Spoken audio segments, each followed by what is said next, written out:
137 maximum. మనోడు level 1 వస్తే 137 ఎక్కడ 96 అక్కడ ఎంత తగ్గుతుంది? 37 అంటే 41. 40 డ్యామేజ్ లెవెల్ 1 ఇట్లకే పోతున్నాను. మీకు హెడ్ డ్యామేజ్ లెవెల్ 65, లెవెల్ 4 అసలు ప్రాక్టికల్ గా రాదు. ఇప్పుడు వెస్ట్ మీద ఇప్పుడు మీకు అన్ని ఎంటీ చేసేస్తున్నాను. మీకు హెడ్ డ్యామేజ్ వచ్చేసరికి 137 పడుతుంది అన్న. నాకు ఒక షాట్ పడేవాటికి హెల్మెట్ పగిలిపోద్ది కాబట్టి నెక్స్ట్ షాట్ లో 137 పడతాయి అనుకున్నాం. అండ్ ఇక్కడ లింబు మీద 18 అయితే పడుతుంది, వెస్ట్ మీద 25 పడుతుంది. ఇది కూడా లింబు లెక్క వస్తుంది 18. అండ్ కింద కూడా 18 వస్తుంది. ఓన్లీ 4 ఉంటాయి. ఫస్ట్ ఇది హెడ్ 137, సెకండ్ ఇది చెస్ట్ మీద ఆర్మర్ మీద. ఇది లెవెల్ 4 వెస్ట్, లెవెల్ 3 హెల్మెట్ పెట్టాను. 18 ఇది మాత్రం మారదు.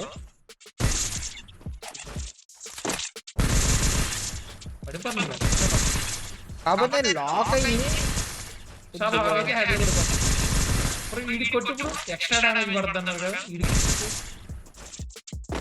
137 నుంచి 138 వెళ్ళింది. బాడీ మీద 25 నుంచి 26 వెళ్ళింది.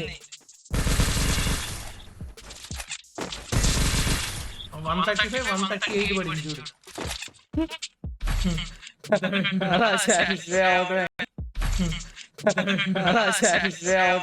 నేనేంటి ఇది కొనేస్తున్నా మమ్మ. ఇంకా అరే ఇది కొన్నా నేను. అరే ఇంకా ఏమన్నా చూపియాలా? రీలోడ్ ఎఫెక్ట్ అన్నా ఇంకొన్నా. ఓకే, రీలోడ్ ఎఫెక్ట్ కూడా చాలా బాగుంది. ఇంకా ఏమన్నా ఎఫెక్ట్ ఇచ్చాడు దీనికి? Kill notification. ఓ ఇవన్నీ కూడా సిఎస్ లోకి వెళ్ళి చూపించేస్తా బ్రో. మీకు డ్యామేజ్ అయితే చూపించా కదన్నా, ఎంటీ చేసేస్తాను. మీకు హెడ్ వచ్చేసరికి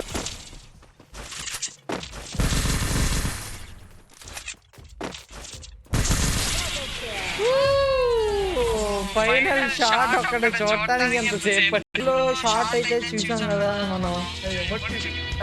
బాగుందిరా ఇది కూడా స్టెప్ లాగా. సో ఇదనమాట మనకు వచ్చిన కొత్త MP40. నాకైతే పర్లేదు, కొద్దిగా భయం. ఇది చూద్దాం. ఎన్నో MP40 వేసి డబల్ రేట్ ఆఫ్ ఫైర్ వాడతారా? ఈ గన్ దేనికి సమాధానం అంటే షార్ట్ రేంజ్ లోకి వెళ్ళి ఎంటర్నల్ దింపుతూ ఉంటారు చూసారా, వాళ్ళను కూడా కొట్టచ్చు మనం షార్ట్ రేంజ్ లో. And double rate of fire is not a comedy thing. Legendary gun లో అది వచ్చిందంటే it's not a joke brother. ఇది ఎక్కడో ఉన్నట్టుందిరా. సో అన్న, ఎవరికైతే వీడియో నచ్చిందో please don't forget to like the video.